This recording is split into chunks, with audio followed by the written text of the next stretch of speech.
Maayong buntag sa tanan, another day, another sharing na punta with Kuya Nico. Before we begin, join me in a short prayer.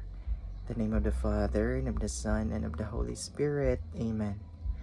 Hail Mary, full of grace, the Lord is with you. Blessed are you among women. Blessed is the fruit of thy womb, Jesus. Holy Mary, Mother of God, pray for us sinners, now and at the hour of our death. Amen. Mary, seat of wisdom, pray for us. In the name of the Father, and of the Son, and of the Holy Spirit. Amen. Maayong buntag everyone, and thank you Lord for another day nga nami karon. Quick sharing ni Kuya Nico today will be taken din sa atong UCAT or the Youth Catechism of the Catholic Church. Okay, so din yata sa page 27, number 24, question and answer. Okay, so according to number 24, question is, what does my faith have to do with the church? So what does my faith, akong pagtuo, ang atong kanya-kanya nga pagtuo, have to do, naman siya relationship with the Holy Mother, the Catholic Church. Okay? So what's their relationship? Okay, so the answer here is, no one can believe alone and by himself. So that's very important. Walay ni tuo.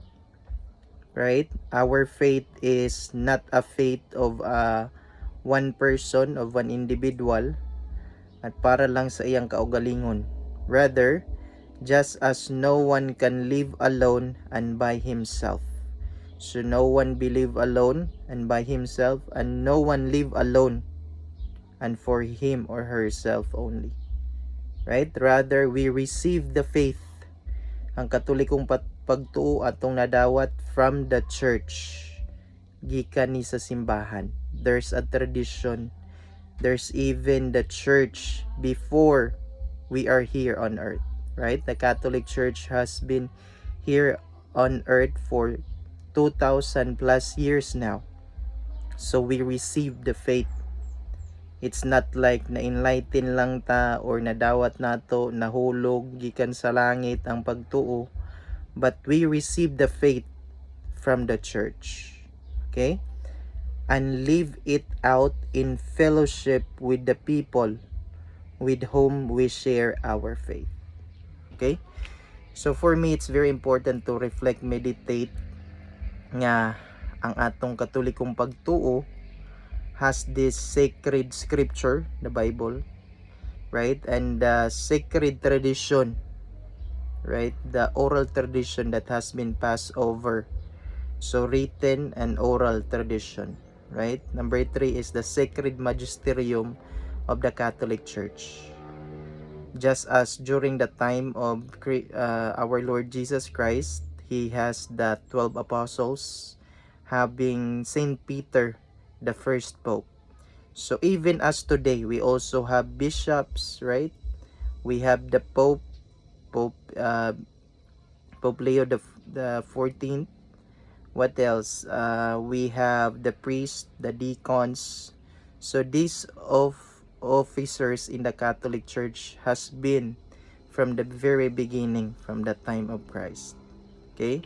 So it's very important, no? We are not just making our own faith, formulating our own faith, preaching our personal faith. Rather, the faith has been passed over, right? Has been transmitted from every generation, from the very time, from the very life of our Lord Jesus Christ, right? It was passed over, tradere, right? The tradition, the teaching, the lifestyle, the very words and works of our Lord. He entrusted His church to His apostles, right? Especially to Saint Peter, the first Pope, right? Unsa ingon ni Kristo, Peter, you are Kephas, you are the rock, and upon this rock I will build my church. So even today, right, we still have the tomb of Saint Peter in Vatican City, right? So that's very important. We receive the faith from very time of Christ to the apostles to the successors of the apostles, right? It has been developed, it has been guided by the Lord himself, for he said that the gates of hell will not prevail against his church, right? He will be with us until the end of time, mga igsoon.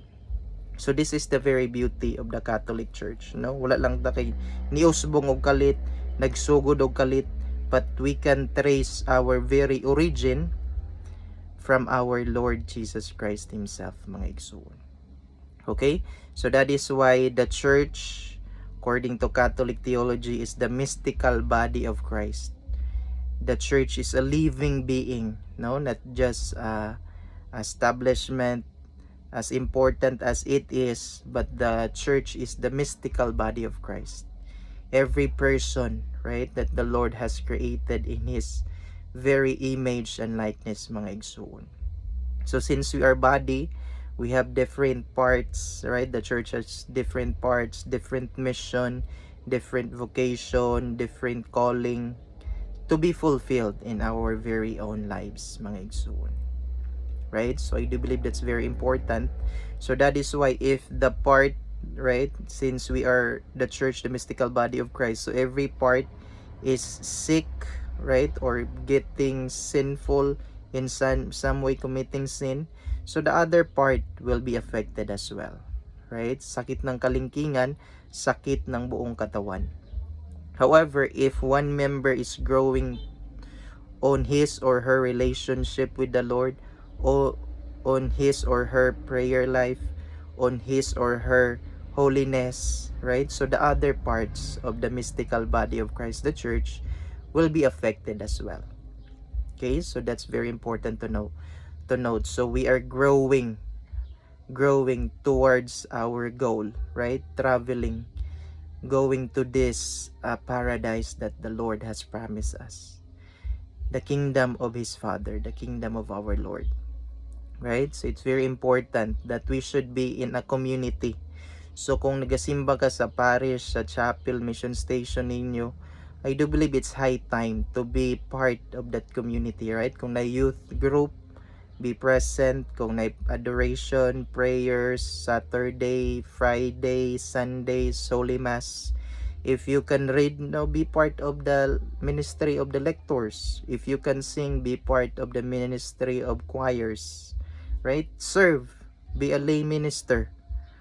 Right? So, I do believe that's very important that we become active part of the mystical body of Christ, our Holy Mother, the Catholic Church. Okay? So, I hope and pray we'll continue to grow in our faith, hope, and love in our Lord Jesus Christ through our personal prayers during good times and bad times. Every Sunday, right? Praying, attending the holy sacrifice of the Holy Mass, going to adoration chapels, right? Holy hour of adoration, spending time with our Lord in the Blessed Sacrament. And lastly, praying of the Holy Rosary.